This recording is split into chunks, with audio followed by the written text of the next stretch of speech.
Hi, okay, and welcome to the third episode of this PF podcast. Though technically it is called the Annihilation of Both Science. Today we're gonna have another special guest from the Discord. Now, you guys might know him as Ice, our local aspiring bodybuilder, who's currently on his prep to his first ever bodybuilding, natural bodybuilding. So give a hands of applause to our guest, Camden. Camden? Well, thank you for having me. I'm an 18-year-old bodybuilder. I've been training for, God, what is it, 2.5, 2 and 3/4 years now? Coming up on, well, Well, how actually, many yeah, of those two and a years half sounds are about right. actual training though? 2.5, really. Hmm. Well, my training in the beginning was pretty crap, so I'm not sure if I can quite qualify that. Starting out with the 65-pound bench, let's go. But, yeah, I've had a coach since, God, 8 months ago. So actually, wow, it's almost coming up on a year. So July. And ever since then, I've been kind of into bodybuilding. Before, I was just into general training, but I'd wanted someone to kind of keep me on track. So I decided to hook up with a coach and then go from there. So this is an interesting thing to me personally because as someone who's just been training free without a coach for a pretty long time, obviously I have different aspirations and I don't feel the need to compete whether in powerlifting or bodybuilding. So I understand that you can go far without a coach, but for you especially this early on, you've already gotten yourself a coach, even though it's just your first show. Like, how did you even get around to getting a coach in the first place? So originally, there's Jared Feather from the Renaissance Periodization Gang. Yeah. He had a story from what is now my coach on his Instagram of a natural bodybuilder making progress over, I think, 11 months. His name's Nim, but it was just absolutely crazy progress. And I'm like, you know what? I might have to get on this. So I asked Jared, like, would he recommend the coach? And then from there, I hooked up with him, and here I am. But to be honest, for anyone thinking about competing, which I actually wasn't even planning to do in the beginning, it is highly recommended to get a coach for the first time. It is a mental game that is very hard to do on your own. But man, it's honestly that easy to get a coach these days. You just hit up Instagram and then just send a DM. Well, yeah, pretty much, but you got to be really careful of the quality of coach that you get then, because there's some coaches out there. You got to be a little careful. You got to do your research before you actually hook up with a coach. And I mean, they can be pretty pricey, but God, How much is the what was the pricing then? one that what was the one that everyone hates from TikTok or whatever? Sorry, I'm not on the Who pays TikToks. like, well, yeah, we talk about him in the server all the time. Who He is has it? like I feel like I know this guy. JTS or something like no, JTS something, whatever it was, JT strength or whatever it was. He has you pay like $400 a month for just crap. $400 US dollars. $400.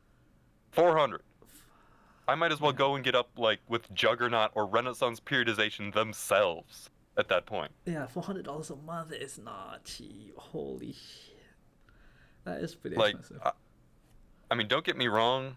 A lot of my money from work goes to mine.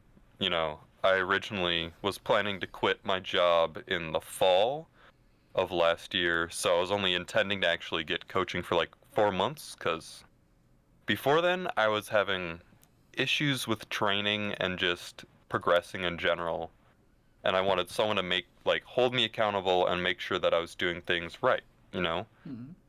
But I ended up not quitting my job because it's just kind of chill, the place that I work at. So, and I had decided to reduce my overall school schedule and school workload.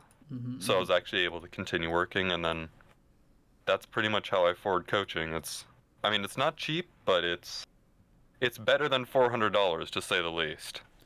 So, you've somehow managed to balance out a job, high school, and also prepping for a bodybuilding show. How's that like? To be honest, it's rough. Um, More than you'd think, but bodybuilding, from what I've seen so far, is very much a mental game. You know, it's like as soon as you get into your head, things happen. You know, you like people like Alberto Nunes are very gifted in this aspect, where he just has this self-confidence that just radiates from within. He believes in himself, so he never has really issues with motivating of like, I will look good. He's like, I know I'll look good. But, you know, especially as someone who's a bit newer to training myself, Yeah. that's definitely not the case. Yeah, not there. It's not Because there yet. the thing that I noticed with comp that, you know, I really was not expecting was that you feel small all the time. You look and feel small, like you don't even lift all the time.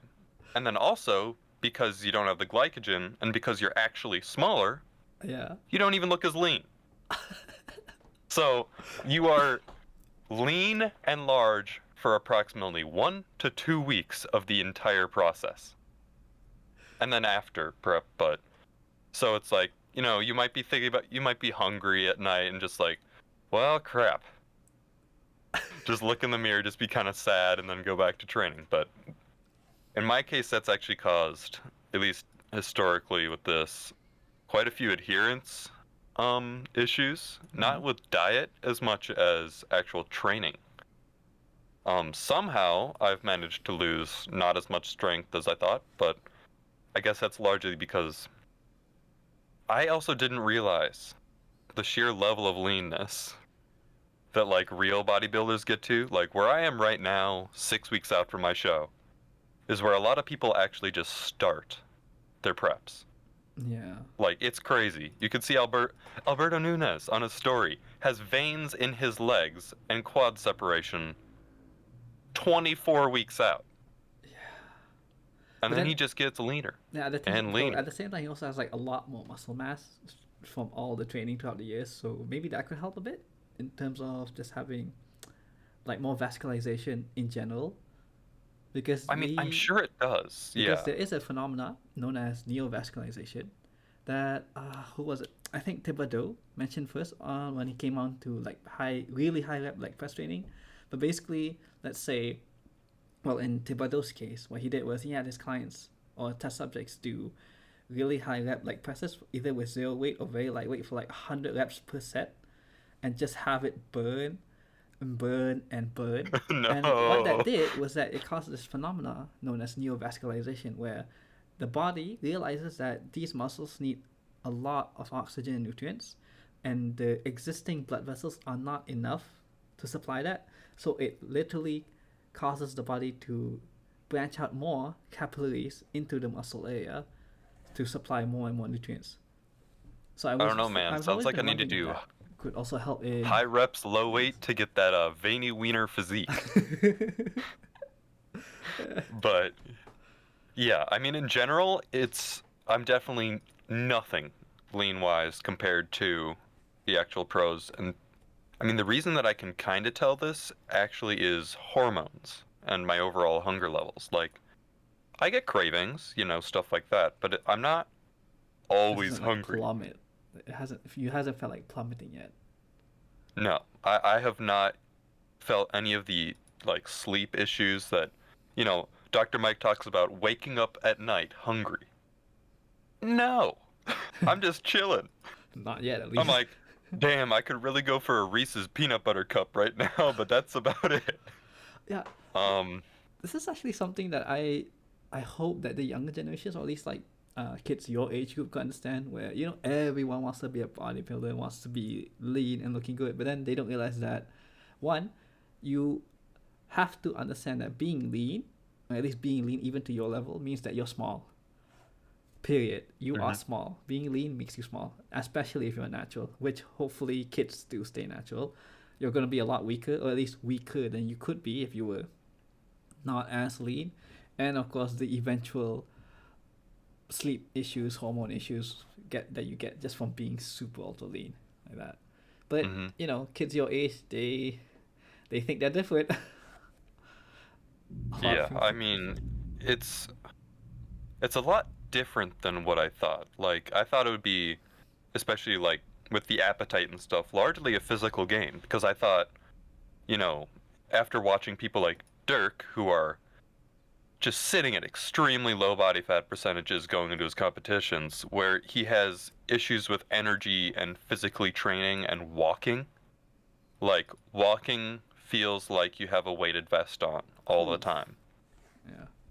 no matter what you're doing. And then you're always tired because you can't sleep. Like that, I was expecting that didn't happen, but on the flip side, I had a lot more mental issues with motivation and things like that, but I think a lot of that for me was caused by my skill level. Like personally, I think so. I'm planning to go to Japan next year. Well, Yeah. technically this year now, but Congrats on I that too, was by the way. planning to have, I was planning to have originally I was planning to have the coach for the 4 months just until like December to get me on track. And then once I decided to compete, I saw that there was a competition right before, like not too long before I left for Japan, so I could be, lean and in good shape by the time I left. And it'll actually work out great for me because Mm-hmm. then, I don't want to be cutting when I'm in Japan. So it gives me the opportunity to bulk the whole way through. But had those timings not worked out that way, I would not have done this competition, to be honest. I would not recommend it for beginners, early intermediates, especially people as young as I am. I'm 18, but I think like at least like 3 to 5 years of training under your belt is probably recommendable.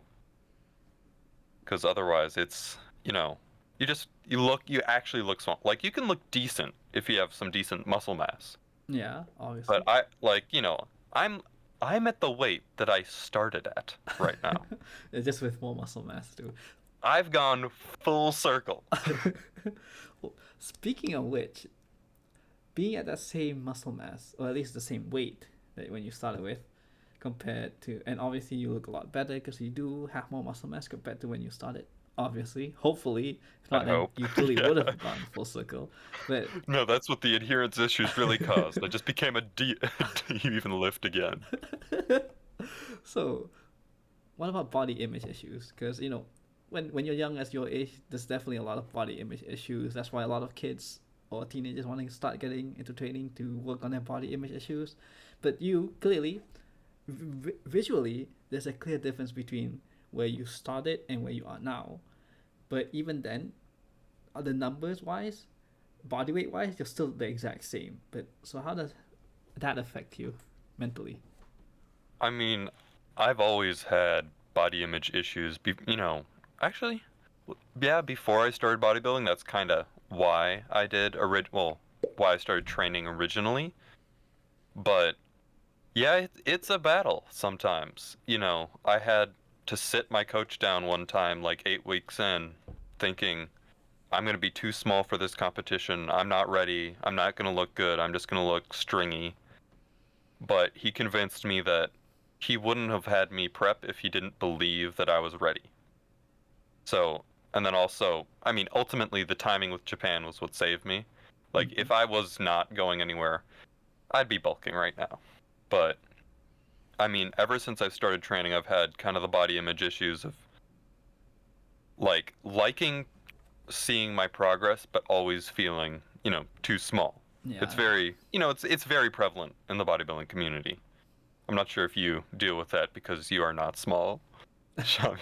Oh, but, I am not big. I'm not that big either, honestly. Like, but you're a thick boy. yeah, maybe for my height, but still, like, objectively, 75 kilogram is still 75 kilogram. I'm not like say 5'11", 110. That's still not big relatively, Still but yeah, solid, but yeah. I mean, it's still solid, but I mean, still,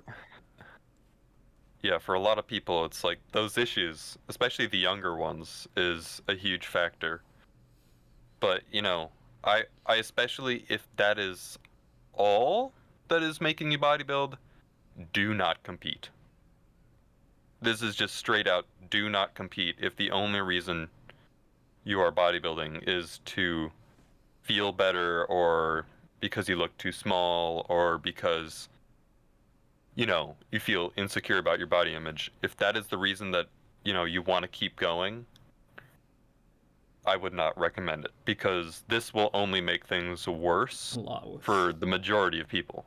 Yeah. Because you'll have these 6 weeks where you're feeling just kind of like, well, in my case, 24 weeks, where you feel just kind of meh. You can't do the things you like.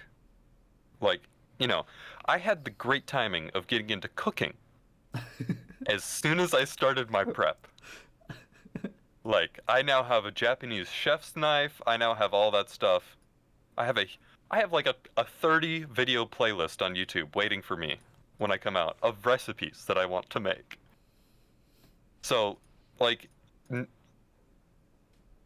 compounding on top of not being able to, like, enjoy maybe some of your hobbies or some of your favorite foods and things like that, those self-image issues won't get you there. Like, I don't think you'd be able to sustainably bodybuild and get to competitions consistently if you were always feeling bad about your physique and you had no, like, ultimate reason for bodybuilding. Well, speaking of ultimate reason for bodybuilding, what's your reason then that you continue all this?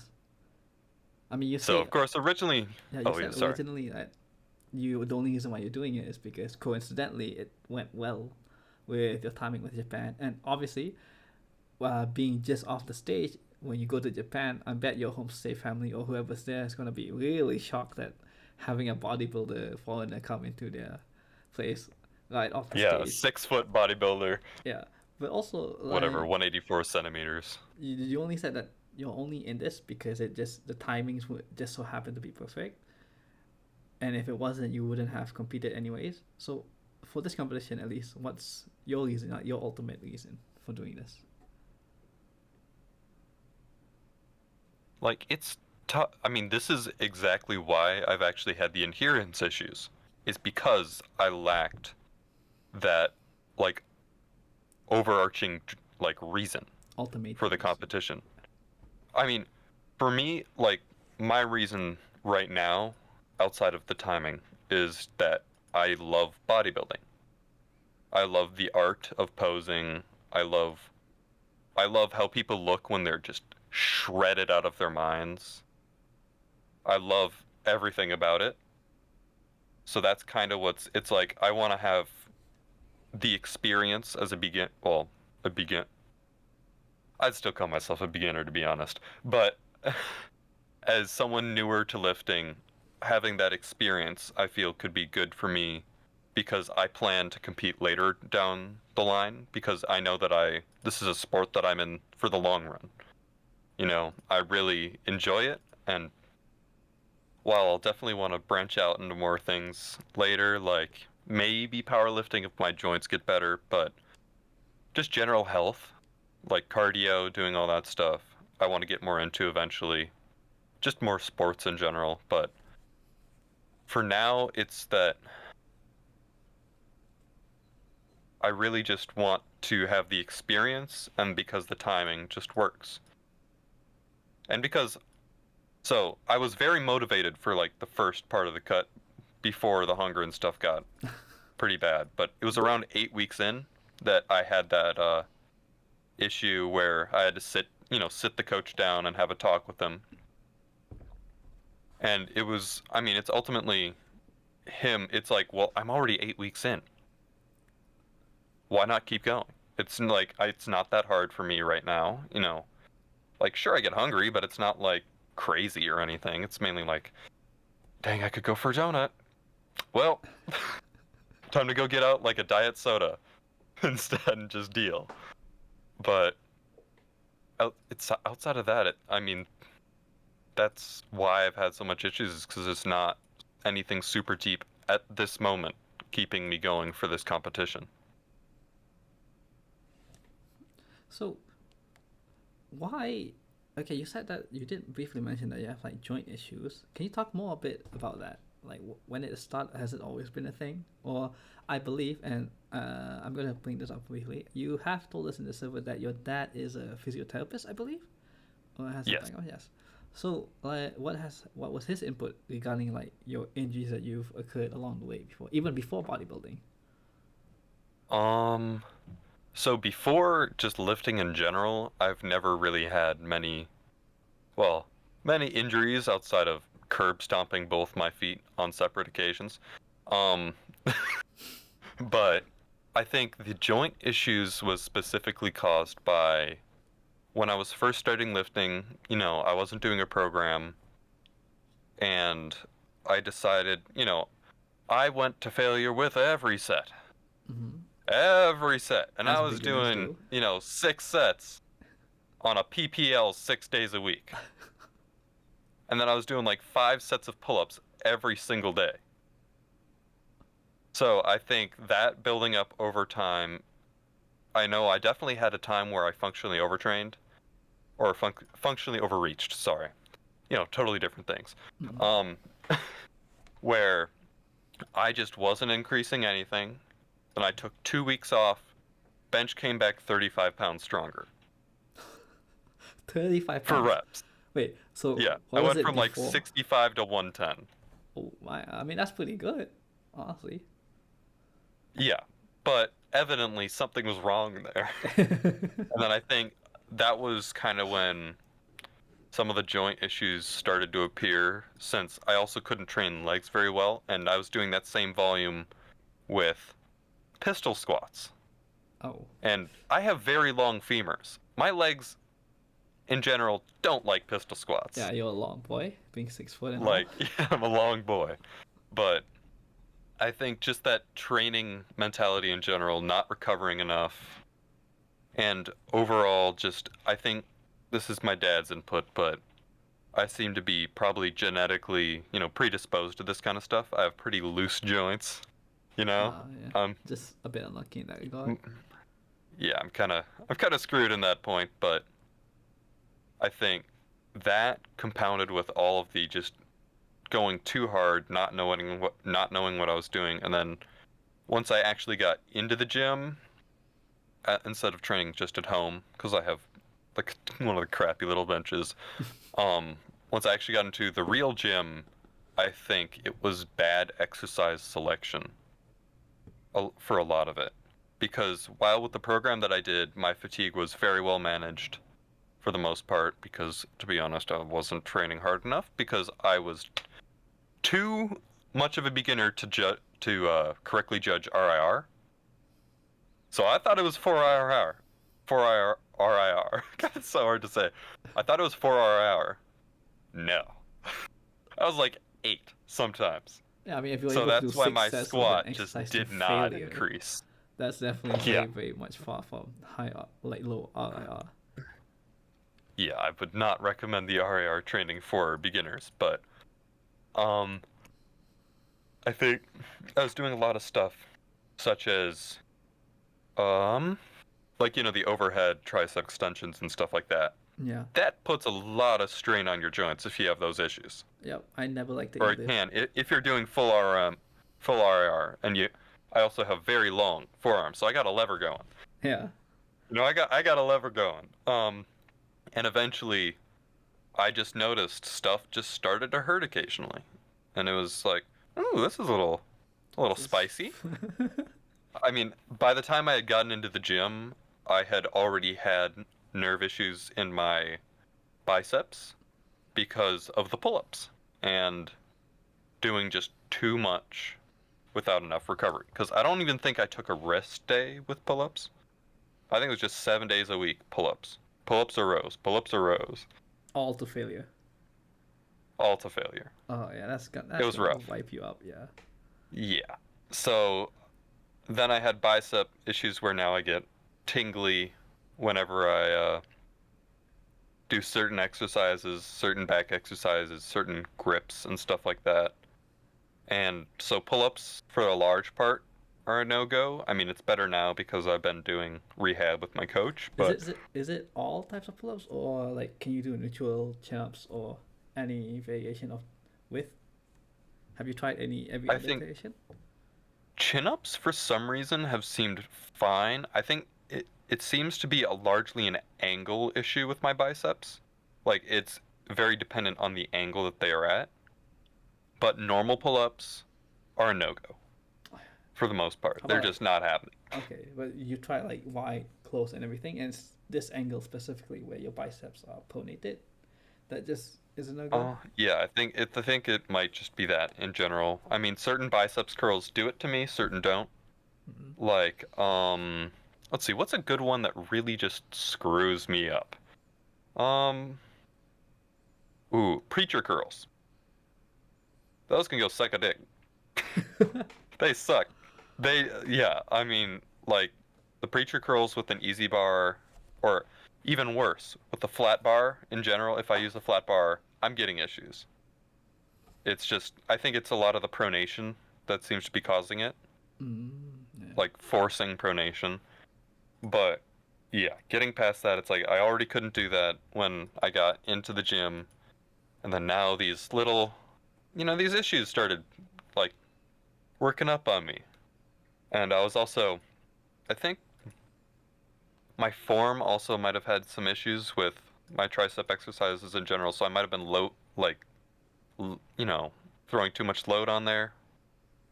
So that might have been a bit of an issue, but eventually it just got worse and worse and worse until, And you never like, I like couldn't. just you never just thought to yourself maybe I should like take a break or step back a bit, or you just thought that it was part of the process, the whole pain thing.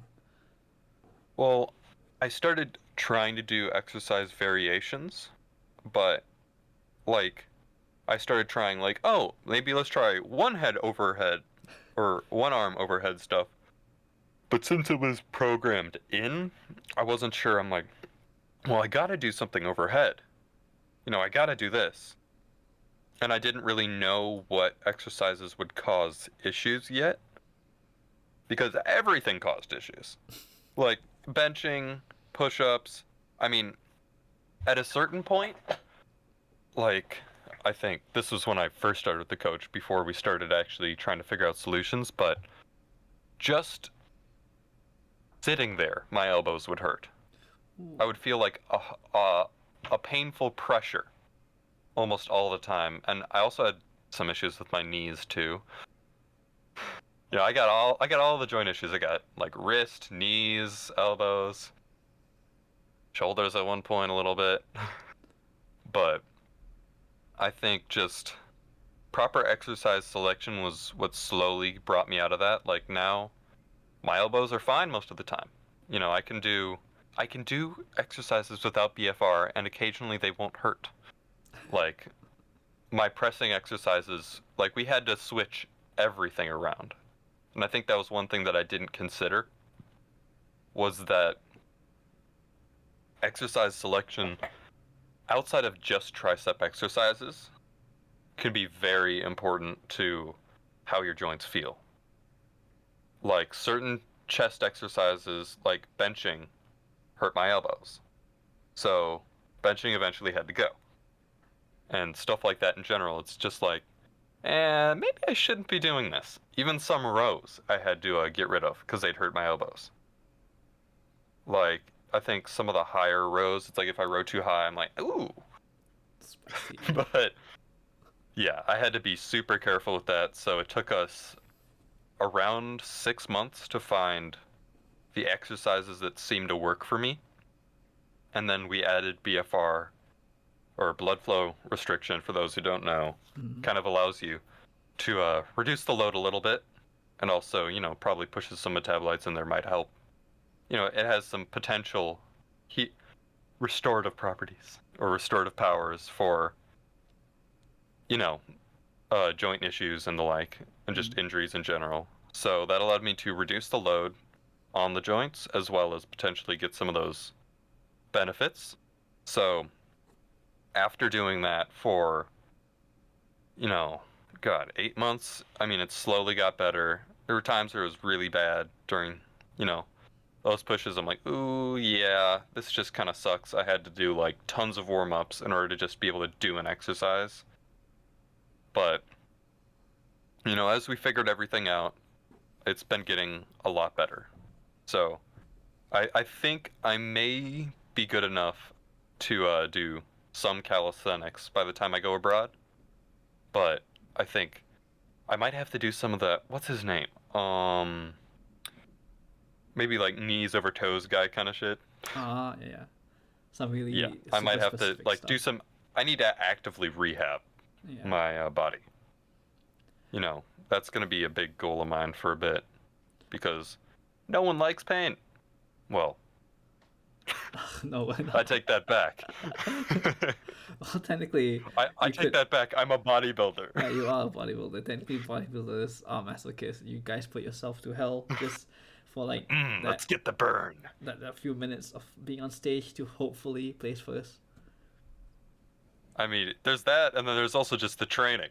Yeah. Like, oh no, let's go to failure on, I don't know, hack or Bulgarian split squats. 4 sets. Have fun. Yeah. So speaking It's about like all the last week of a mezzo. yeah, and like doing that for like weeks on end, all the way to your prep. So like speaking about the whole Hmm. pain thing, you said that you guys had took quite a bit of time to figure out what exercises you were okay with, what you weren't okay with. So like Hmm. say you have a session that day and you're still figuring things out, right?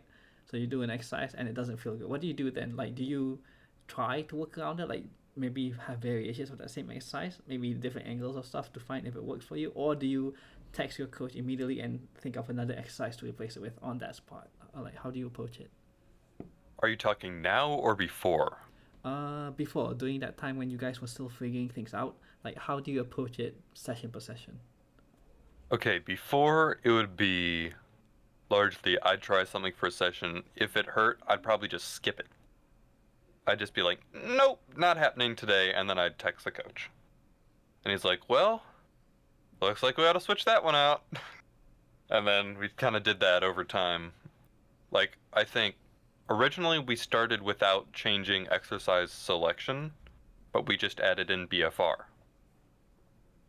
And then, for some stuff, I tried, before switching them out, I tried reducing ROM for a bit, range of motion.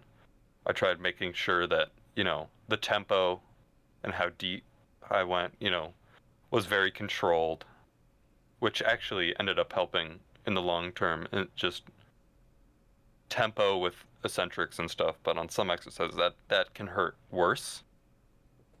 So I had to be really careful with that. And then eventually we're like, well, these exercises just don't seem to be getting better and it's getting worse. My joint issues just continue to get worse. And then we're like, okay, I think we need to start switching stuff out. And the coach just started throwing stuff in. Like, I think every week we might have had, or every couple of weeks we might have had to switch out an exercise. And eventually, after probably like 5 or 6 switches for each one, we found the exercises that work for me. Oh, Not a fun interesting. experience. Wouldn't recommend it. Interesting, interesting. Yeah, probably should approach things smart from the very beginning, which is something I found very interesting. How a lot of people who start the gym, they almost have an utter disregard for the possibility of getting injured. Because I know when I first started, the first thing I was terrified of was just injury. Because I know, one, it would only further emphasize the idea behind my parents' head that training with weights or whatever causes injury. So if I got injured, Mhm. I'm screwed. And two, oh, that was number one. But then two, I do not have the money to afford this. Like if I get terribly injured, I do not have the money to afford this. So my greatest fear was just pretty much getting injured. And it did cut me off on some exercises, but pretty much I spent every day, and this is high school, so I had a lot of time. So I just spent every day Yeah. just looking up exercise form, reading articles on why this form is good or bad or whatever, watching videos on form, and then replicating that, practicing it over time in the gym, just so I knew that this is how it's supposed to feel. This is the muscles I'm supposed to feel, or the sensation I'm supposed to feel on this exercise. And if anything deviates from that, then maybe back off a bit so you don't get injured. Which I, which is baffling to me as someone who started out that way. How there are so many beginners. Maybe it might just be the times, but there are so many beginners now, especially even in the server. You can see that some people just go in with zero regard for the possibility of injury, and it's scary, honestly. Like you could actually just screw something permanently. I think with me, it was just I didn't have the knowledge that I could get injured that badly when I first started. Like, I was watching, I started on the bad side of the fitness industry. Like, gravity transformations, the good old, like, Thenx. Oh, Let's that see what guy. else. There's some really bad channels that I used to watch, but like all the mesomorph kind of stuff, I was on that side.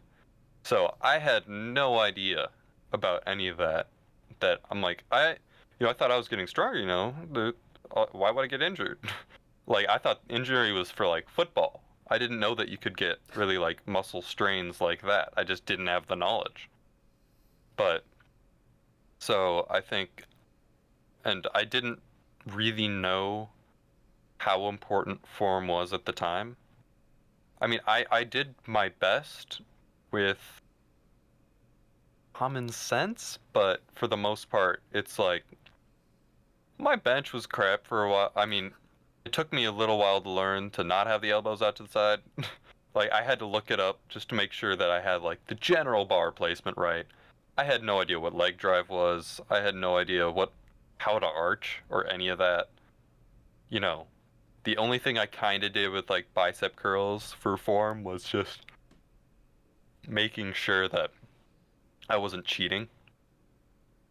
But that's really about it for that. It's just, I mean, it's not that my form was bad. I think, because especially a lot of this happened while I was already on the server.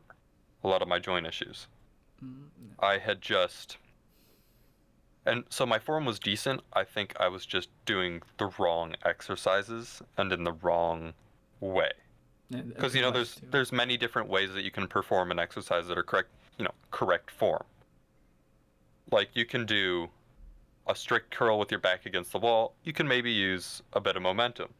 Like there are times where you need to row with a bit of momentum where it's just right, you know? But especially with like curls and stuff like that, I didn't know how important it was. I mean, especially for bodybuilding and in general, to make sure that everything is just rock solid form wise. Because, I mean, if you think about it, I just kind of thought about it, I'm like, well, you're getting probably a lot more reps in, just physical reps. So if you're doing something wrong, it might kind of build up over time. But, and that's just kind of throwing some BS in the wind. But I think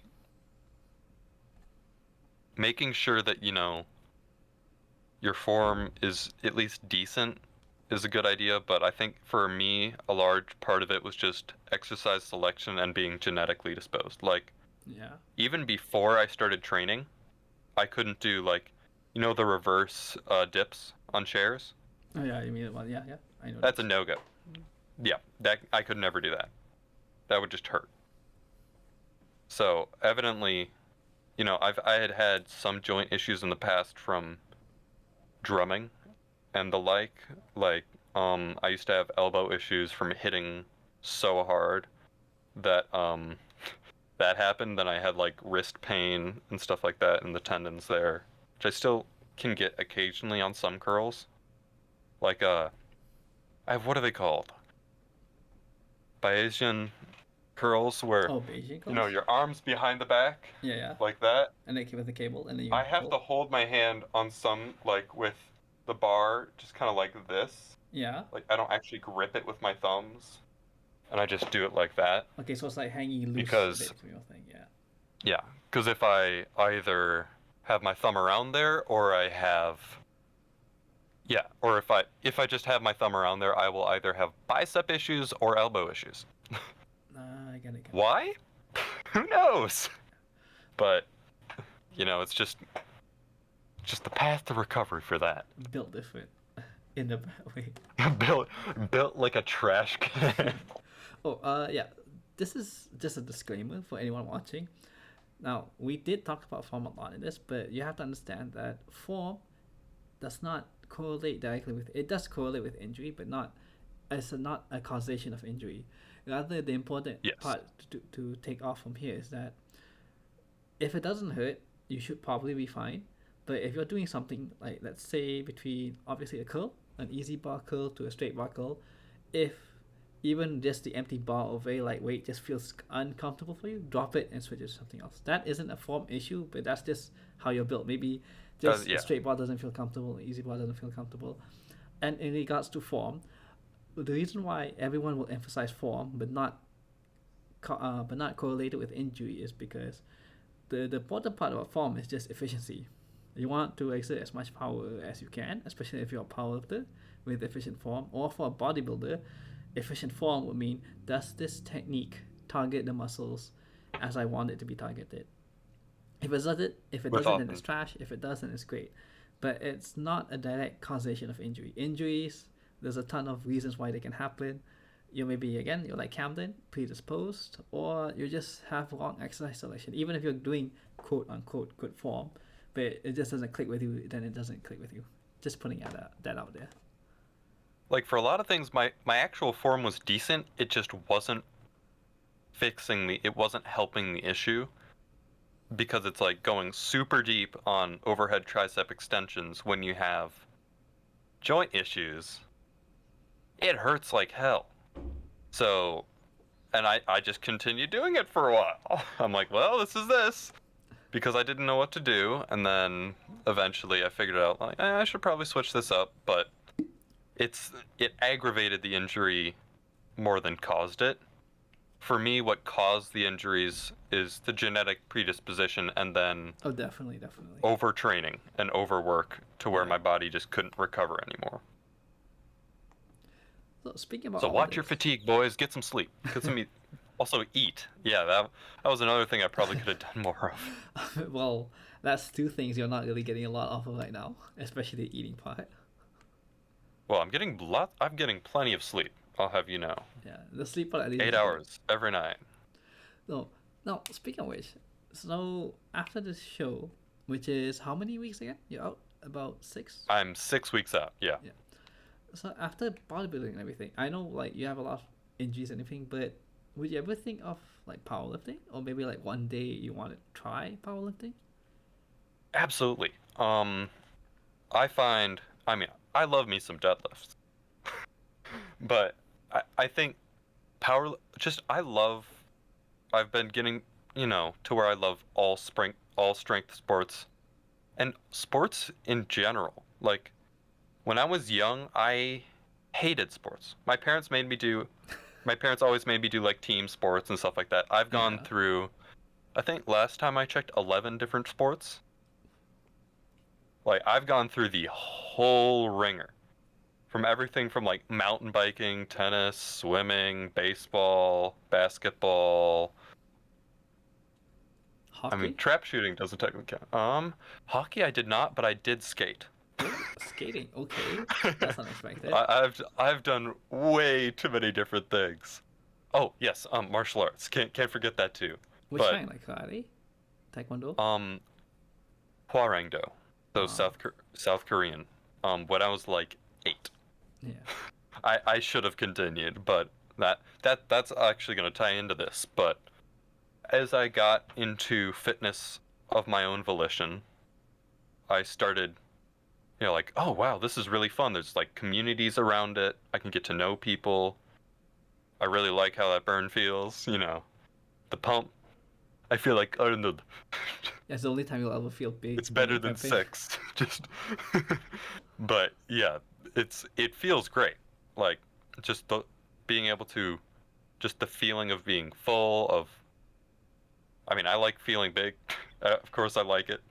It's nice to see myself progress over time. I'm like, oh, this is kind of cool. Mm, yeah. But also, eventually, I started becoming more interested in other aspects of fitness.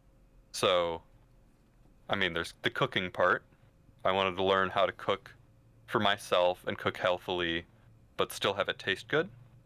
So that's one focus of mine. But in addition, there's stuff like I wanted to start running because I knew that, you know, it's a good idea, probably. It would allow me to, I like when I was little, um I had always had an issue where I had pigeon foot when I was very young, where my Oh, feet were super pointed yeah, in, yeah. so I had no stamina. When I was in elementary school, even towards the late years, I could only walk maybe a one city block without having to stop for 15 minutes. So fixing that over time, it got better to eventually where, I've done hiking trips and stuff like that, but my cardio comparatively, I think this also ties into another condition that I have, POTS or post orthostatic tachycardia syndrome. Um, that doesn't help with cardio. It causes, I think, what was it? Not cardio intolerance, something intolerance or exercise intolerance. So I have to deal with that likely. But so cardio's always been a big struggle for me. So like playing tag with people was never really fun for Oh me man, because that's a shame. Tag's like the fun. I'd just be dead. I'd be like running around the house. I'm like, oh, God, oh. just I'd have to Oh, like give in after a little bit. So, yeah, that really I've started sucks. taking, like biking. I had done that for a while, and I mean, I think fear is a big issue for me with that sport, but I find it, pretty enjoyable to do for fun. Like those sports, I like having fun for sports. I don't like doing it on someone else's, what is it? Not schedule, but someone like I don't want to be directed by someone else who's doing stuff that I don't have input in. I don't want to be on like a team where I don't have input into like, oh, want to do this competition or stuff like that. Like the team atmosphere where it's commanded or coached by someone above who has like the ultimate authority. I want to be able to decide what I do with my fitness. But like last summer, I did the C to 5K kind of stuff. That ended out pretty interestingly, but I think that's going to be another goal for me this summer. As soon as prep is done. I actually wanted to start it earlier, but due to the overall fatigue cost and the joint issues the fatigue cost and the potential, recovery costs, the coach and I decided to hold off on that until after I'm done with the competition, and then I plan to start working my way up to a 5K, then hopefully a 10K eventually. I Like, mean, is because this? I know that I despise running with a passion, Yeah. but I know it doesn't necessarily have to be that way. I can get good to the point where, oh, running a couple miles, easy. Especially, I think the reason I wanted to start running is because in Japan they have something called, well, I think it's the marathon, where every student has to run. I think the women might be an 8K and then the men a 10K. I couldn't do that right now. Like they train for it, of course, but I don't want to be left behind. I want to be able to enjoy the full experience. So that's kind of why I did that. And then, especially with like powerlifting and other sports such as, let's see, like hiking, I've been wanting to get more into uh, Olympic lifting or weightlifting. Seems really interesting to me. Um, Oh, Particularly, but about weightlifting, martial arts. think, I think if the moment you feel like something doesn't click, abandon it entirely. Cause you know how, another member from the server, he's an actual Yeah. weightlifting coach, and he was my coach for a bit for weightlifting when I wanted to try and get into it. Yeah, it's gonna hit your joints. I mean, I'm lucky enough that I don't have any joint problems or any pain, but on one of the max out sessions when I was trying to get a good clean, if you don't get a good clean and that thing just hammers in on your wrist, it's not gonna feel Ooh. great. And if you already Yeah. have joint problems, it's gonna make things worse. That'd be Especially, something for way down the line. yeah, That's like not 70, that's 80 not something kilograms. I'd be doing within the next few years or anything like that. It's not gonna feel good. I mean, especially because I probably couldn't in the next few years anyways, but um I think, yeah, for now, my plan is bodybuilding and then stuff on the side, but martial arts, I'd like to get back into because, I want to be able to defend myself and because it's cool. Like, it's cool. How much of a confidence boost is knowing that You could kick you're not ass. going to get beat up? Yeah. Yeah, you could kick ass. Like, especially as someone who's had like confidence issues and stuff like that, and that was one of the reasons I started lifting, to, not look like a string bean. Hey, that'd be pretty nice. And it's also very cool. Like, just being able to do that stuff in general. Like, you hear Mike Israetel talk about it. He's just like the feeling of doing that, just being wiped and stuff like that. That's kind of appeals to me. But I think that'll be something I'll dip my toes in eventually. Yeah. Back to the 5-10K. You're planning to achieve that before you fly out to Japan, or like while you're in Japan, like after you So, prep I'd like to get as far as I could, before you fly but out. the 5K before I go. Okay. As soon as like the competition is over, I'm starting that stuff up probably because by then it'll be warm enough out. Like the last few weeks it's been around like 10 Celsius for a lot of the time. But like yesterday it just reached like 22 or something like that. So it maybe 25, whatever like the 60s is in Fahrenheit. It was pretty warm. I didn't need a jacket. So I know that that's slowly coming. Summer's coming. And then, hell, then I can run with my shirt off, be lean, be full, run past the beach. Well, I gotta enjoy my last moments in the U.S. yeah. I mean, from my perspective, the way it sounds to me is that you just want to be an anime character while you're there. Cause let's see, Originally, yeah, that was pretty much you're it. think about it. You're a foreigner coming into the study week, or at least like the study year, in the middle of the year, sometime in the middle of the year. You're a Summer foreigner. break, right after summer break. Yeah, you're a foreigner. You're American of all people. You're 6 foot tall. You're a bodybuilder, so you have the physique, and then you're getting into running and martial arts and everything. Yeah, you're basically gonna become an anime character there. And nothing wrong with that. Living the It's like, dream. who wouldn't want to be an anime character? Well, depends on the anime character. But, like, it's like, why not be the best that you can be? In general. That's the strive in general for me. Like, I want, like, I've been learning, I know a good enough amount of Japanese, and now I'm interested in relearning French and then learning German. But it's I I always have a drive for self-improvement. That was one big thing during COVID because that's when I also started fitness was at the start. Um I was at home and I'm like, well, nothing else to do. I have plenty of time to just do whatever, get this done, focus on myself. So back then I was watching a lot of the motivational kind of videos or stuff like that. The Giga Chat motivation. The Grind good set, old mindset. Jordan Peterson's 12 rules for life. To Oh, be honest, they've helped me a ton. My relationship with my parents has completely changed because of it. But, nice. um, so I think that slow journey of just slowly getting better and, because you want to aim for the person that you want to be, not the person that you are now. It's good to, like, I like who I am now, for the most part. Of course, it's never 100%, especially with someone like me with the mental issues, but, it's like I can see the potential in myself and I value myself enough to, I Strive treat, to it. what was it?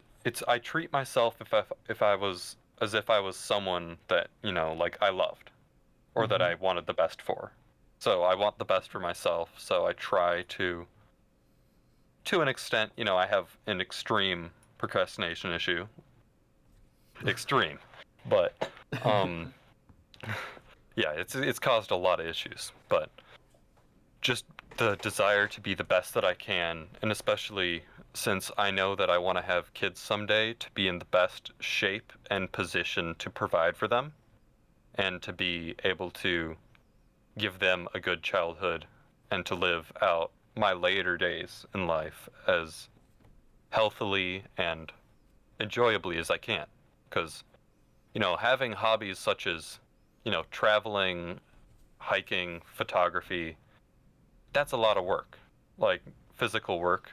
Like photography, you don't generally just pull up with a car.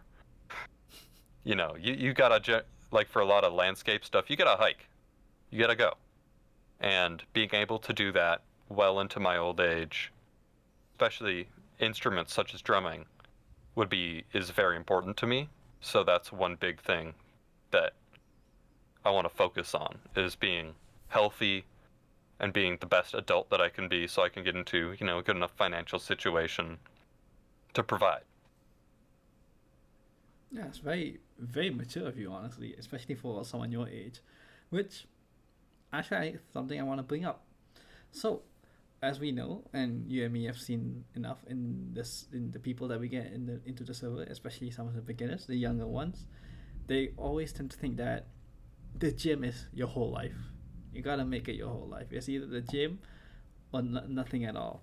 And hearing this from you, where you're not only prepping for bodybuilding, but you also have a ton of other goals and aspirations, and even hobbies. Like you're into your Japanese club tea ceremony, I believe. Yes. Then Yes. you're also into photography. And obviously, from your room, we can see there's a drum set behind us. So you're also into music. I know you're into mixing. Thank you very much, by the way. FYI, Camden is a great music mixer. He helps me with some music covers as well. Hit him up. And I like hiking and everything. Even your relationship with your parents is better and everything. So, yeah, something that beginners, especially the younger ones, need to realize that the gym doesn't have to be your whole life. Like you don't have to make it's not a war zone. It's not a battle. You just go in, you get your workout, then you go home, and then you do whatever else you want. It shouldn't be your life, it should enhance your life. Like, the lifting should be a hobby where it doesn't, because especially with bodybuilding, there's a limited amount of stuff you can do. Like, Exactly. you're pretty much stuck to 2 hours a day, like to 2 or 3 hours a day. Max. There's a limited, yeah, and you gotta have rest days. You just gotta. It's, so you have to have something, and there's also always the possibility that you get injured, with any sport. Mm-hmm. So having something outside of that is very helpful. And also, bodybuilding, I mean, it builds character. It, I'm like a dad now. It builds character.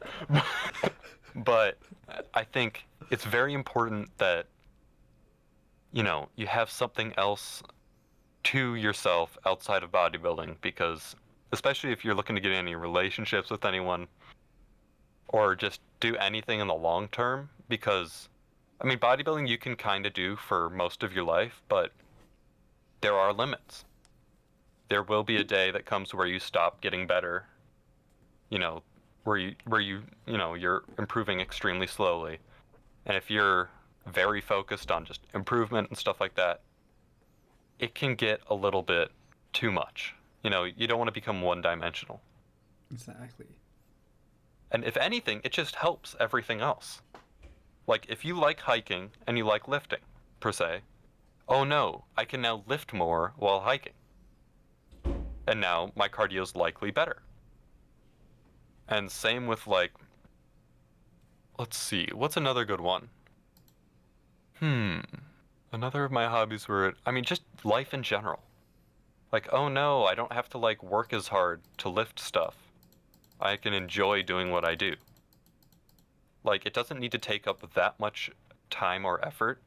If anything, it's almost good if it doesn't, because that would help with stress and recovery in general, is to be able to do other things that you enjoy. Like, hell, even if it's just watching TV shows. Like, something, anything, is probably a good idea to have. Mm-hmm. Basically, don't be too obsessive with like one hobby. Mm-hmm. So speaking of Because hobbies, it's like, especially there's like yeah, drums I can do all day. yeah, That that's a is really a nice drum fine set too. hobby to get extremely obsessed in, which I have done in the past. You know, there was Mm-hmm. a summer where I practiced like 6 to 8 hours a day, every day. Like 6 to 8 hours straight. Yeah. Oh my, I can see where I some mean, of that is. practiced, and by practice I mean played, but uh, but yeah, it's like with lifting, there's a very limited amount that you can do, and Yeah. after a certain point, it's not necessarily, there's diminishing returns. Mm-hmm. Like, of course, you can study more about lifting, like, but then that's not necessarily the same hobby. If you like learning about like physiology or the like, that's a totally different thing. It can just tie into lifting.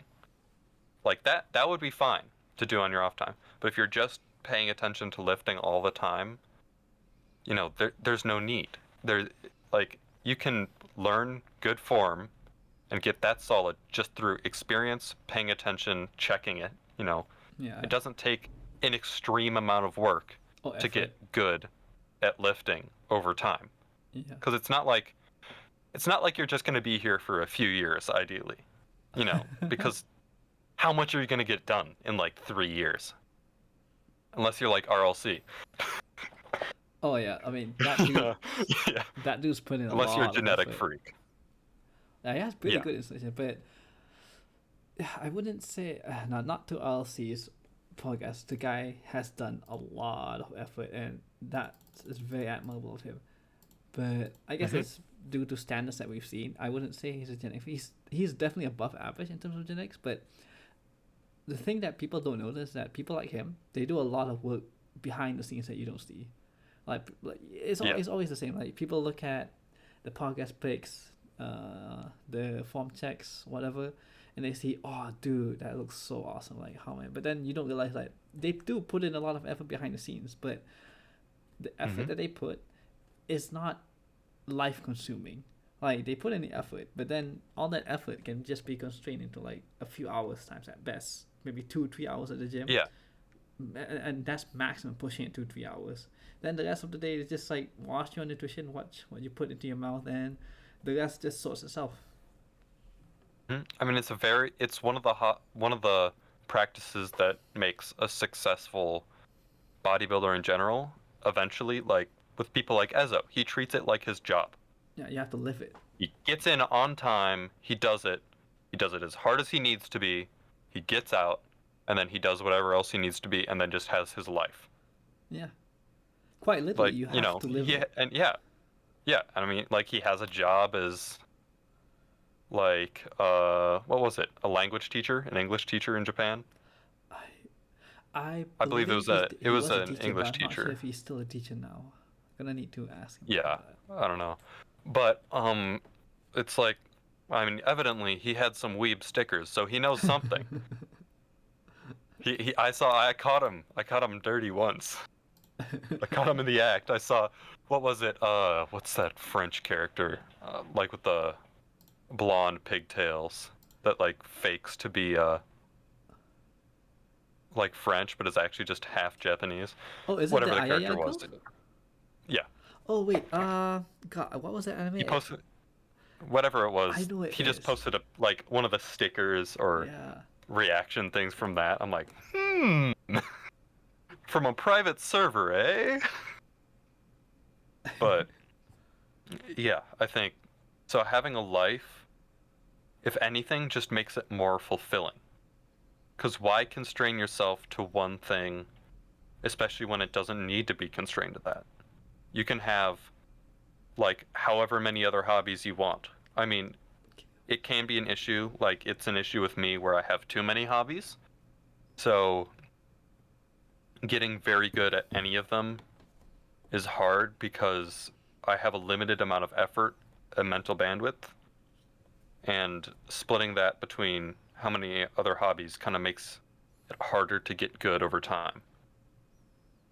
Like, generally I get really into one hobby for a while and I switch off, and then I get really into another thing for a while. It's kind of an issue with me in general. Jack I of get all bored. trades. Well, Yeah. not bored easy. Yeah. Master of none. Oh, there's But actually Oh, two things. Okay, first of all, I Hmm. looked it up, and yeah, the anime is Skin Hero Mosaic. Yep, yep. And they're saying actually Jack of all trades, master of none. I don't remember the full phrase, but that phrase itself is actually incomplete.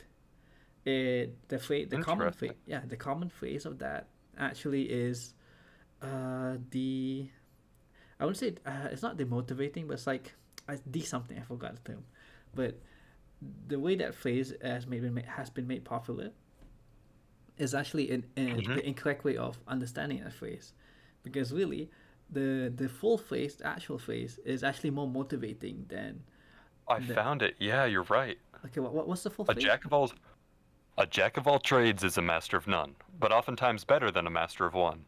Exactly, yes, that's the trait. Because everyone remembers that first Interesting. part, and then it makes you think, oh, just focus on one thing. But really, the full phrase itself is actually to tell you that you should pursue, or at least aim for excellence in everything that you do, even if you don't Yes. master a single one. Oftentimes, you'll find yourself a lot more better suited or better geared up for a lot of things than just being a master of one. But there is the issue of when you do want to become a master of something, but you're indecisive, which is kind of the issue with me. Is like I'm never fully committed to one thing, that it's hard to put in the effort and the time to actually get to the level that I'd like to be at. Oh yeah, that's Like with understandable. music, for Yeah. example, I have issues motivating myself to actually practice as opposed to just play. So my progress has been slower over the years. That's understandable. So it's largely Understandable. stuff like But that, then we also have like especially for career examples. stuff. Yeah. I But mean, then you we should always also try the best in everything you do, but you need to make some sacrifices sometimes you need to to periodize it. to truly excel in anything. You do need to make sacrifices. Yeah, but then you also have freaks like Jujimufu or uh, the dude's a friend of Clarence Kennedy. I forgot his name. Hayden Wiseman. Like Hayden Wiseman, he's a pretty solid powerlifter. He's a solid weightlifter. He also does tricking, just like Clarence does. And obviously Jujimufu, he started off with some calisthenics at least. He actually did a bit of calisthenics. He's also very flexible, and obviously we all know him as the really buff bodybuilder who can do a full split with a barbell above his head. Mm, yep. And then he's actually a competitive bodybuilder now. I believe I'm not sure Yeah. if he has done his first competition. I haven't followed Yeah. him in a while. Yes. Yeah. He's done powerlifting. He deadlifts over 600, squats over 600 too, I believe. Benches close to 200 and everything. So even though he's not exactly a master of one, but again, jack of all trades, you can get to a really high level pursuing all your hobbies. Obviously, Hmm. depending on how many hobbies you have and the time and effort you put into each of them. Yeah. But you can get to a decent level, at least above average, where most people would end up if you do Oh put in yeah. time and attention to it. But it Like just I'm takes time. above average in most of my hobbies, but I'm not crazy in any of them. Yeah, You know. it'll depend. It'll depend. I mean, if anything, music, like engineering, is probably what I'm best at of any of the hobbies. But outside of that, yeah, it's just slowly. I have, however many more years of my life. Like I can get good, but But then you realize if you time ever want to passes. truly become, if you want to become the best at something, you do have to do the sacrifices. Yeah. I mean, same with bodybuilding in general. Like to become the true best, there is a fair bit of sacrifice, but at the same time, since there's a limited amount you can do, it's not as much as some other things, in natty circles at least.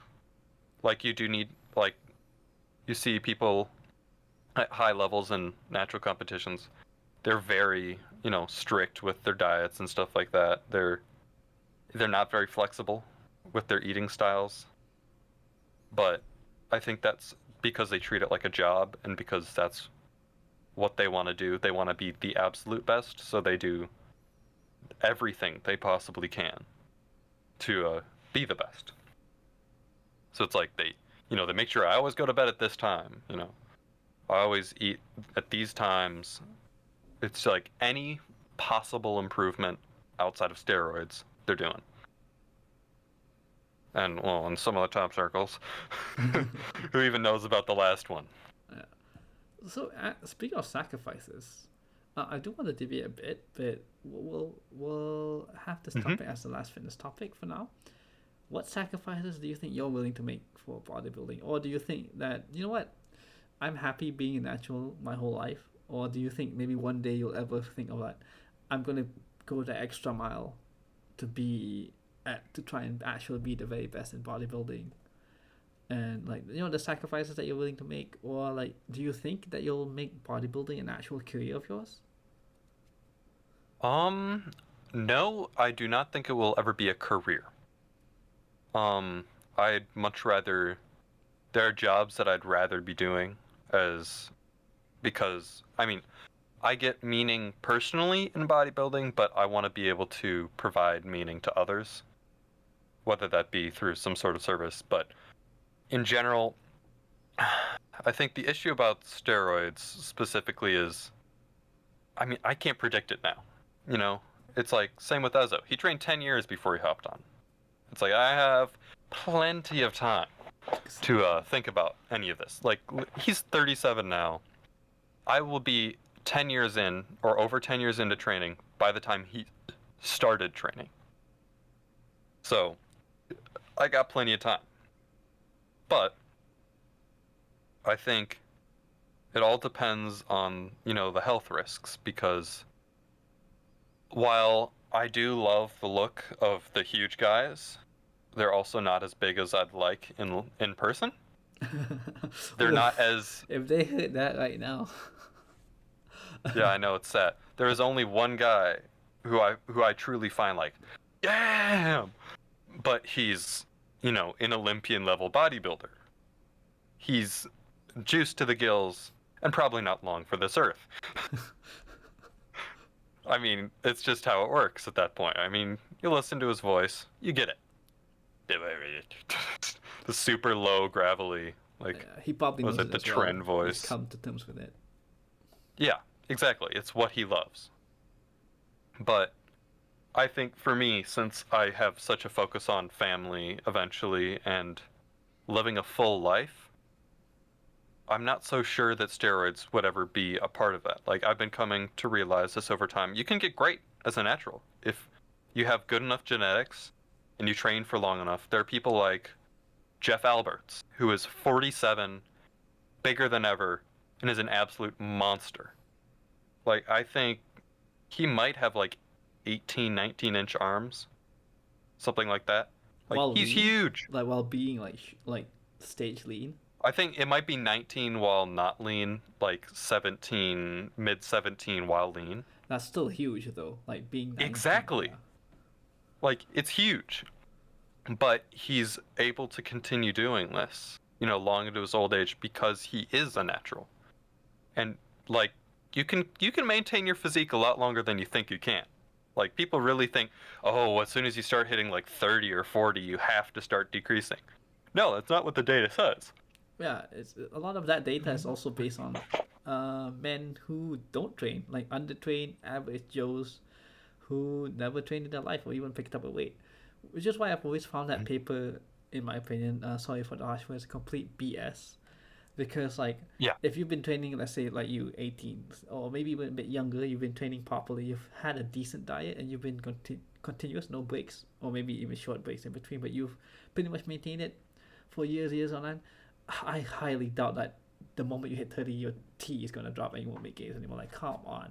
We even have powerlifters who peak past the age of 30 as naturals, simply because it's, the human body is pretty amazing if you keep it up. There also seems to be data that within, if I remember correctly, within the natural like realm of testosterone, it doesn't make a huge difference.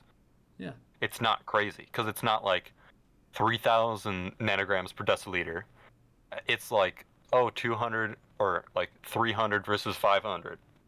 Like, of course it'll decrease over time, but it's not the be all end all. Yeah. And especially with, I think there's a great podcast episode that I recommend everyone go check out from the Iron Culture podcast with Eric Helms and Omar Isuf, where they talk about the data on aging and lifting. Which And episode it is that? pretty much showed that for the most part, until you hit like the mid 60s, your metabolism, if you continually train, your ability to tolerate volume and recover can be maintained. Pretty much all that stuff you can be maintained. What actually causes the issues where people start going downhill is they have other responsibilities that accrue over time. So they have less time to train. It might be hard to train, properly, or there's stuff like that, or they might not want to work around potential injuries, because that is another Yeah, aspect, is that as you get older, you have more and more time to accrue injuries. So if you train smart and pretty much just try to keep up your level of work throughout the years, you'll be fine. Yeah, For for the majority of the population. Like, you can be jacked into your mid 50s, 60s potentially. Yeah, you'll I be mean, that after 60, your metabolism gets a little bit more iffy. but that's also depends on the person. Yeah. And So then not there will be genetically some people who are just jacked after 60. So yeah. And who wouldn't want to be a jacked 60-year-old? Like, who come wouldn't want to on. be Masayoshi? This is a really Exactly. jacked, bald guy. The moment You got to grow out the beard and the hair. You go for it. Yeah, you're... Like, truly. And for the guys out there who really, really need to touch grass, here's some good news for you. There is some data, I believe, that shows that women do find older men more attractive. So if you can maintain into your 50s, your 60s, a pretty jacked body, you're gonna be digging some. But again, you kind of also need to touch especially grass. if you have a decent career. Yeah. You also need to touch grass. Some of you guys out there really need to touch grass. Yeah, I need to touch more grass. Oh god, I'm a true weeb. But God, let's see. Related to that, just like the ability to grow old and still do what you love is very important to me. So I don't think steroids is on the menu probably ever, because I've realized, especially there's another great video from the 3DMJ YouTube channel, where it goes over the backstage at I think WNBF Worlds. So it shows the bodybuilders, and most of these people I do believe are natural. Like, there is a natural leanness that you just can't get with steroids, which I personally find super aesthetic. Yeah, the conditioning, like a part of some people say that you can tell whether someone's actually natural or not, especially at the higher level, is their conditioning. I believe it is actually factual and backed up by science that naturals can achieve a certain level of steroids, at least according to Mike Erzertel, often have an issue with water retention. Yeah, exactly. So that's why they often use diuretics and the like. But it's almost impossible to fully get rid of. Yeah. So they can't achieve the same. The only way to truly be like that dry, like, I love glute striations, I love all that stuff. I love looking like a rock, or sandpaper skin. Like, I love that look. So that's kind of what I'd like to reach someday when I'm older, because since, like, if I planned on making bodybuilding a career,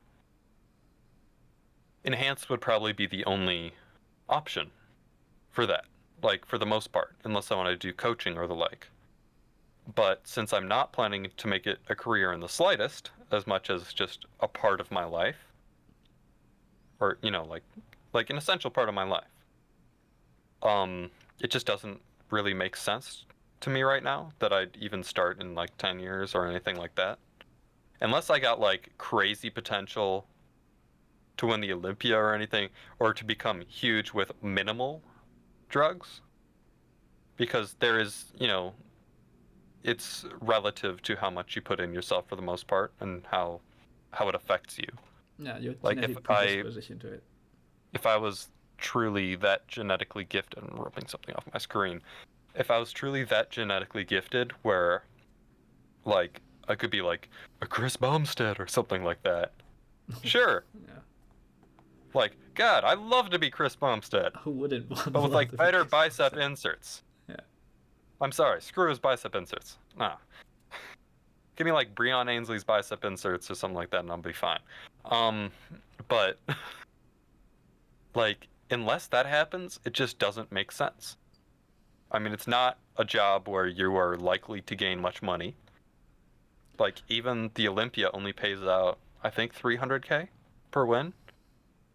I mean, that, don't get me wrong, that's a large sum of money. But that's the top competition in the world. What are the chances that you're going to win it? Let alone even get on there. Yeah, it's like, oh no, I got $1,000 or $10,000 for winning a pro show. Well, Yeah, what something people else? don't realize that lifting, unless you're strongman, like a pro strongman, they do make a decent amount of money. Like you don't really make a lot of money on competitions alone. A lot of it is just brand deals, I believe. Yeah. And even then, like the amount that they're, I think, someone calculated, I think with Jay Cutler, how much he earned a year, and I think it might have been like $1.6 million or something with his new sponsorships or whatever. Like, it's very solid. But the percent of people that can reach that, like, do I think I'm going to be like a world-class basketball athlete? No. Do I think any of that? No. It's like, I don't have that drive to be the best. I have the drive to be the best that I can be. Mm, very key difference. And I do want to be competitive, but I'm a very competitive person, but I don't necessarily have to be the best in the world. Like, I mean, in natural bodybuilding, I'd be fine with that.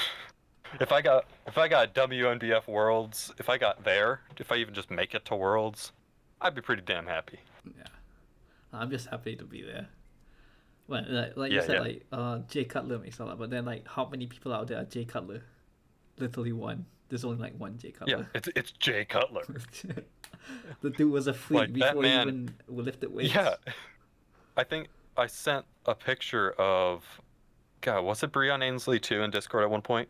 Breon Ainsley, before he started lifting, he had cap delts, big arms, like rock solid abs, and like Oh a yeah, I chest. remember that pic. I He was think. 14. Yeah, I think I remember. Yeah, I remember that pic. I remember that pic. He basically looked like he's been training for 3 years without even training.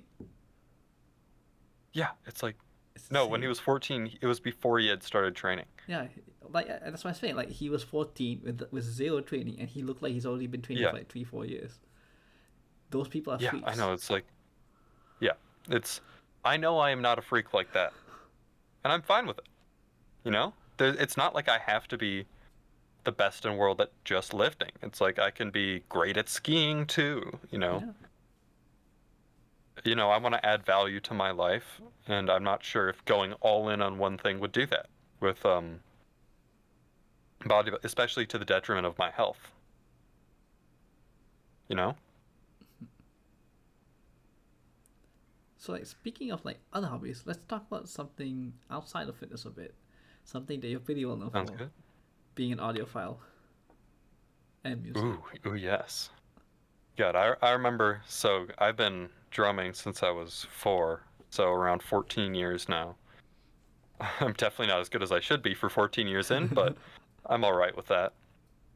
But I first started getting interested in audio producing around 5 years old, around 5 years Five. ago when I Okay. was Oh. 13. I was planning to, I went into the studio with my band to recover. It was a birthday present to our singer from her uncle who owned a music studio, like a small one. So we went in there and recorded some songs. I think it was Roundabout by Yes, and then Bohemian Rhapsody were the two songs that we recorded. And I think that was when I was like, oh, this is kind of cool. So I was like, oh, I kind of want to start. I think I might have started like messing around with it on my laptop at home at one point, like the Christmas before. I don't remember how I got into it exactly, but that was kind of the trigger for me really starting. Like, oh, I kind of want to do this. This is fun. So after that, I started buying. I mean, I just had one mic to start. Then I got some more stuff over time. Got my first interface, then just worked up from there, and I just really. Oh, that's why. I wasn't even recording myself in the beginning. I was. There was free libraries from I think Cambridge University, and they have like free songs that you can mix. So I mixed tons of those over the years, and I'm like, oh, this is just really fun, because it's an art form, Mm-hmm. just like anything else, and I'm a very artistic person in general. Yeah. So it just kind of makes sense, and I loved music, so it's like, well, why not? Eventually, I started building that, and then started accumulating things, to say the least. Now here I am with that, but outside of that, oh god, that just led into even more stuff. Like there's photography, videography. Wait, so you actually do I have mean, like a DSLR at home? oh yeah, I have it. I have it right here. Oh wow. Which model is that? Can't see it. Fujifilm X-T4. Oh, I didn't know you. Yeah, I spent way too much money on this. Yeah, Wait, I spent I think half of my money on it at one point, and I had been working for a while by then. were you ever a part of that? Oh my god, I remember back when DSLR cameras started becoming trending, at least where I'm from, and Hmm. every single person bought a DSLR camera and always took that same mirror pic of having a DSLR camera. Like they were just here and they were taking a DSLR camera. Oh, Like, were you part I of think that? I'm too young for that, but You I might think have I'm been too too young young. for that, but yeah. Well, this isn't even a DSLR, it's a mirrorless, but yeah, I think I originally got into photography when my mom got a camera to originally shoot like my brother and I and my sports events. So eventually I was like, ooh, this is kind of cool. Started watching some YouTube like Peter, was it Peter McGinnis? Well, I don't remember what his name was. Um, but eventually, like watching those videos, I'm like, oh, this is pretty cool, 13-year-old me or whatever, 10, 13-year-old me. So I started just messing around with that. I'm like, because I like beautiful things in general. I'm a very aesthetics-oriented person, so Yeah, and bodybuilding eventually fits that it just grew perfectly. on me. Yeah. And then for some reason, I decided before exchange, I had to have a nice camera. So I bought this a couple years ago. I mean, the amount of times I've used it is probably lackluster compared to how much I paid for it, but it'll last me plenty of times, and the good Yeah. thing about these cameras is that they don't depreciate a ton. So I might only lose like $400 when I go to buy a new one, and I can bring the lens. So it's like if I spent, a couple $1,000s on a camera body, I'm only losing like a quarter of it. And it's like, oh no, $400 for a new camera. Whatever am I gonna do? Yeah, you plus, know. I mean, being in Japan, you'll get access to Leica, and I know Leica's a pretty good brand when it comes to photography, and Sony too. Directly Sony Mhm. there. Fuji, I specifically like for their color science, and Mm. they create the film look very well. So there's a lot of creative stuff that I prefer with that. Um, there's the only thing I wish that was better about that camera was that I wish the autofocus was a bit more reliable. If there was that, I'd just be in love with this camera. I mean, it takes beautiful photos, beautiful video, and oh god, where did I put it? Somewhere over in this room, I also have a gimbal that I'll probably be bringing to Japan. So I'll probably be doing, I mean, as I'm sure you'll hear at the very end of this podcast, some sort of video podcasting and just video content in general Yeah, looking forward to of it a lot. just nice and relaxing. I'm gonna make everyone fall asleep. Well, It's a niche that really needs to be filled. The ASMR niche. No, but there's not a lot of stuff in my experience about what it's really like, and there wasn't no one answered any of the questions that I really had before I left, before, that I had about going abroad. Now while you're prepping and everything, yeah. Well, I mean, just in general, it's like, what is it really like? What, like, there's some people, there's a lot of the basic kind of like, oh, I went out with friends and stuff like that. I'm like, what is it really like? It's like, what is the emotional side like? How does it affect your relationships with people back home? The things like that. Like, The how culture do you shocks and prepare for your everything. future while abroad? Yeah. Yeah, all those kind of things. And just making the most out of your experience in general has been kind of like interesting to me in general. I mean, also, there's not a lot of people, there's almost no videos about the region where I will be, just in general, especially in English. There's a very limited amount of content that shows rural Japan, like the area that I will be in detail. So there's a lot of stuff on Tokyo and videos like that, but there's Yeah. not the true Tohoku region. There's not a lot, like, there's not a spotlight on it for a lot of the, like, stuff like that. Especially a Because spotlight like from my your hobbies, position. especially, Yeah. my hobbies are going to play a role. Like, I plan to ideally do hiking and stuff like that, skiing. It's like the things that you didn't know you could do. There's a lot of stuff like that. Oh yeah, you'd definitely be giving a really unique perspective just from who you are and your hobbies and your interests. It's definitely gonna fill a niche that probably a lot of other people like you wish was already filled. Like for them looking forward to coming to Japan. And well, Time to fill that podcast niche. yeah. I also was thinking that with your background in music and audiophile, like I know this is sorry to bring it back to fitness, but like, do you ever think that you'll ever say when you're competing, you'll ever create your own soundtrack just for your own posing routines? I would love to do that someday, but nowhere near now. My knowledge surrounding the production of music, like, I have very limited knowledge when it comes to, like, chords and the like.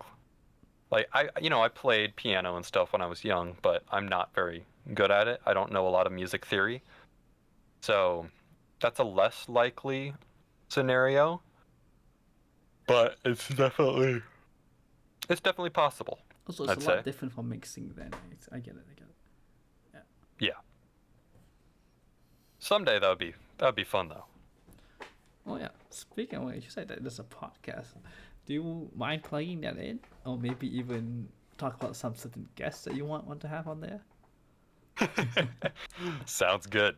I am thinking, well, I have this is probably going to exclusively be on Spotify, but pretty soon enough with Shami here, I plan on starting what is called the Yoake podcast.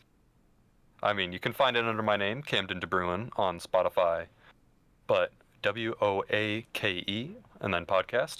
But it's going to largely be about my experiences in Japan just as an exchange student in a rural area, but I also have I plan to make it, or one focus of it, to be like culture and current events and things like that, especially like music and stuff like that. So the first episode that I'm planning to do with Shami here is a history of Vocaloid, and just kind of like a background because he knows way more than I do. Like, I've listened to some music over the years, but I'm not like an aficionado or anything. Yeah, I find And that weird how Vocaloid, even in the music world, is still its own niche, despite how popular it is, quote unquote. Like a lot of people know it, but Mhm. it's still a small scope that I feel like I don't know. It's amazing, honestly, despite its popularity. Yeah, it's very contained as a niche. Mm. Like, the music style for Vocaloid is Vocaloid music style. Like, it's very unique. But outside of that, there's stuff like I might want to show maybe a favorite song of the week just occasionally. And I also plan to be answering questions and doing things like that. I mean, I guess you could say it's similar to the Abroad in Japan podcast, but not quite the same, I hope. From a different But perspective, yeah, totally different yeah, perspective. it's like news such as, since I like to keep up to date on Japanese pop culture and the like. So maybe it'll be like news on actors or news on things like that, or just a current events section of the podcast outside of, like, I might have what's like today in Japan as the start of the podcast, and then I might go into, my experiences and then maybe some questions. Something like that. Or even like But your experience in Japanese cooking, since you did get yourself some Japanese knives and some recipes. mm-hmm. Well, I am ooh baby. I'm excited for that. I'm excited for that home cooking. Well, thanks, prep. Making So, me hungry like this. speaking of like Tohoku, like, are you gonna be staying with like a homestay family or like your own? Yes. Yes. I will technically be a normal high school student. I will be enrolled in a high school. Normal high school student. Um, yeah, normal high school student, except for I'll be foreign and a year older than everyone. And Um, a bodybuilder. yeah, but outside of that, I will be staying with most likely 2 to 3 host families, something like that. Oh, 2 to 3. So you'll be changing? Yes, yes. Oh, You that's change odd. after like 3 or 4 months. Well, I mean, one, it's because it's volunteer and it's not paid for the host families, but it Ah. allows you to see. It's very important for the experience because it allows you to see multiple aspects of the culture and country. Because you get to see, oh, so this is how this household is like. These are their hobbies, how they operate, Mm-hmm. stuff like that. Interesting. And then you get to switch around. It's like you get new neighbors, you get new stuff like that. You get to meet, you get to spend a long amount of time with Different a whole new perspectives. group of people. And you don't necessarily have to like not talk to the other people because they're, the families will generally be pretty close by, like within the city, but What about school? it allows you to see the different aspects of life. Like, but what about school? Like, are you still gonna be going to the same school despite changing families? Yes. Ah, Yes, okay. they change families surrounding the school. Oh, that's gonna be so weird. Like, for the first 4 months, you'll be going to school from one way, and then the next day, your classmate is gonna say, "Wait, don't you live over there?" And you're just coming from a totally different area. Nah. Yeah, I've heard that stuff can be a little bit interesting, but yeah, I'm probably gonna get lost either way. Knowing me, I'm gonna get lost. But at least so when I get there likely a bit before summer break ends, so a couple weeks before then, and I'll have the time to get situated. So I'll be taken through like the route to school and stuff like that. I'll probably have a bike. That's very likely given the area because Mm-hmm. it's a small enough city where there's no need for a train, but yeah, biking is very common out there. But it's the time to get over the jet lag, to learn the rules of your school, to get situated, and then also for the first family to kind of show you around. You know, that way you get to kind of see like what your community is going to be like. You'll probably go into I think I'll probably go into the school to see it before the actual first day. Not likely. That's So probably I'll gonna actually happen. get to like, I'll get the rundown of all the rules and stuff like that before it's actually time to deal with that stuff. But outside of that, yeah, really. I'm just excited because I've had a passion in spreading just cultural, like, goodwill for a long time.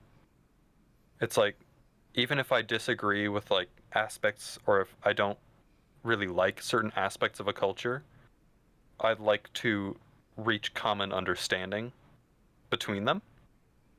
I had, at one point, I didn't reapply for the scholarship, but the first year that I was planning to go, I did an essay on that kind of stuff and got like a small scholarship for that. But I think it's just, I want to, it's like, what is the best way to like break or to get past stereotypes? To do it yourself. Yep, pretty much. Yeah. It's like, yeah, it's like if you go there, I'm sure you might have had, since you've lived in both Malaysia and America, you might have been able to dispel some of those for like, is it really like this in America or stuff like that. It's like spreading awareness and knowledge about the world in general. Yeah. And plus, I love learning languages. I find it's super satisfying because then you can Definitely. also you can engage with new foods, new authentic foods. There's And I also like love food. just I remember back when I was growing up, like speaking just being able to speak another language. I just speak two languages was incredible. But Hmm. now, like it's amazing how now because of the internet thing, yeah, thanks to the internet and a lot of technology improvements and advancements, nowadays speaking two languages, at least from my perspective, is like, eh, like pretty much everyone can speak two languages at least nowadays. Like back then, It's being eye-opening. yeah, back then being able to speak two languages was amazing enough. But now we have people just speaking five languages like it was nothing, which is great Well, because I think it's just the environment that you're in. Like yeah, with the US, we're always screwed over because our language, the way that we teach languages sucks. It just sucks. And then we also for the large part aren't in. I mean, I guess we're generally in some close proximity to other languages, but you're not going to be like if you're learning French traveling to France all the time. Sometimes the amount of like this is one thing with Japanese, the amount of like use that I have for it in the States is very limited. hmm So the like actual practice, but as opposed to like the book learning style which the schools really love. books, yeah. I yeah, it's like you see how many people just learn it by just watching YouTube. I think that was what Symbol did. I think that was what no, it might have been Anon. One of I those think a lot of guys. people actually learn English just to watching YouTube and movies. Yeah, it's just incredible that you can do that. And then people here don't know that. People here don't know that you can just learn a language via just immersion and how much more effective immersion is compared to a book learning style where you're learning a language as opposed to actually acquiring it. Yeah, I mean it does have its place where you learn like the construction of the language, like vocabulary, certain vocabulary or maybe grammar or structure. That yeah, that's important, and you should probably learn that from a book. But otherwise, you're not really acquiring the language. It's more like it's kind of like you're studying the language from a Yeah. from a third person's perspective, where you're just studying it from outside without ever having needing to actually use the language. When compared to immersion, where you're learning it as if you were using it yourself or like you're in that environment. It's way Yeah, better. like one thing that's very important, the very important difference is that what you're kind of doing when you're studying languages, you're often translating it into English and then back, or Exactly. into Yeah. whatever your native language is, and then back into your output language. That adds a delay. Yeah. The goal with acquisition is to just speak in the other language from mentalese into whatever language you decide to be speaking in. You know you And won when it's, you know you acquired it when you can think in that language. yeah, Uh, exactly. It's like, as soon as you start, like, what was it? When you're learning a language and what was it? Yeah, like, it's a good idea to learn some basic grammar and, like, how to read and oh stuff yeah. like that, like, what the letters mean and getting used to the sounds. After that, grammar should be very limited in the extent that you learn it because you acquire it naturally. Like think about how did you come to speak the way that you did? In It's like was it English. through learning grammar necessarily or was it No. through living? Just hearing how people use grammar, you kind of figure it out. Like when someone says Exactly. something incorrectly grammar wise, you're like, this doesn't sound right. No, this sounds right. Yeah. Yeah, and I now get that sense with certain things in Japanese. Like I may not always know what they're saying, but I'm like That doesn't sound or right. or I get a certain feeling from it. Yeah. Or it's like it can instill feelings within you just by because it's just part of you at that point. And I find that so valuable I mean I highly recommend it to anyone to at least try to learn one, because it helps. I mean, not only does it help you, I mean, one, career-wise, likely in America, um, it helps you develop learning strategies, but it also helps open your eyes to the world and other opinions Exactly. and other perspectives. Like, I learned just how batshit crazy the Japanese view on fitness is. If we thought American bro science was bad, ooh, baby, Oh yeah, in Japan it's pretty. It's kind of ironic in Japan it's bad. how they're both very scientific based, but like with their technology and everything, they're very scientific based. But then you have daily astrology readings on the news and Yeah, there's blood that kind of types stuff. with personalities. Like where did these come Or from? if you get cold, you'll catch a cold. Yeah, stuff like Or that. if you Like get wet, you'll catch a cold. It's like stuff like that. It's just like, but outside of that, I think that that's one thing that I'm kind of planning to talk about, um, both in my videos and potentially in the podcast a bit, is staying fit while in just a totally new environment where you may not have access to certain things, or you're like abroad. There's one video on it online on staying healthy abroad or getting fit. I'm like, this is an untapped market here. I gotta take this up here. But I think, there's a lot of, since I will also probably be able to do at some point or another some subtitles, or some, subtitles, or at least some speaking in Japanese yeah, for some episodes. Because, I expect myself to be fairly fluent by, a couple months in, just given my level currently. But, it's like I want to help, just anyone learn about maybe American culture, what fitness in general, or just life there. It's like what maybe the Japanese people don't know what it's like for an American to be in their country and what we think about it as we are abroad and stuff like that. There's a lot of things that people don't know that they really should, or that could be fun to learn. yeah. And especially if you're putting subtitles, that honestly helps better because even though you're saying the exact same thing in English or Japanese, the way an American would interpret your English and the way a Japanese person would interpret the same sentence in Japanese is totally different just from their cultural background.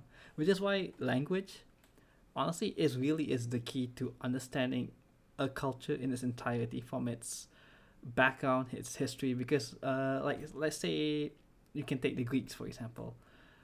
The Greeks have certain words in their vocabulary. Why? Because that they were the type of culture to think about these things. Like they have, I think, a ton of words to describe various degrees of just one aspect of emotion.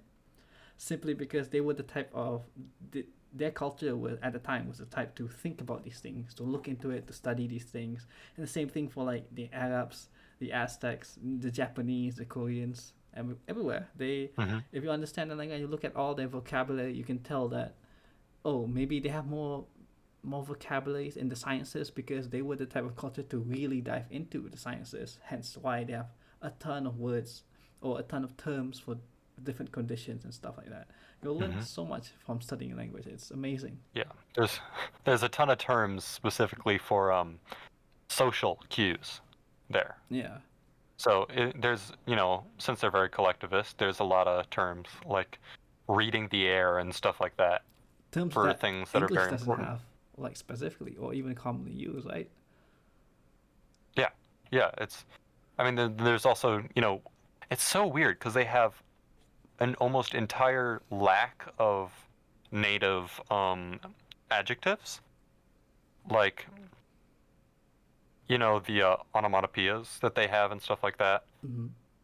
They they have a lack of like natural descriptors, but they have some weird stuff like komorebi, which is the what was it? I think it's the rays of light, the feeling that it gives you as like rays of light come through the Japanese, what is it, fir tree? and through forests, kind of like the warm, glittery rays of light. It's like we don't have a word for that. Yeah, let alone Stuff like let that. alone a sentence or It's like, why phrase do you for that. have that, but not a word for like other than normal laugh? They have what out, and that's it. Like Yeah.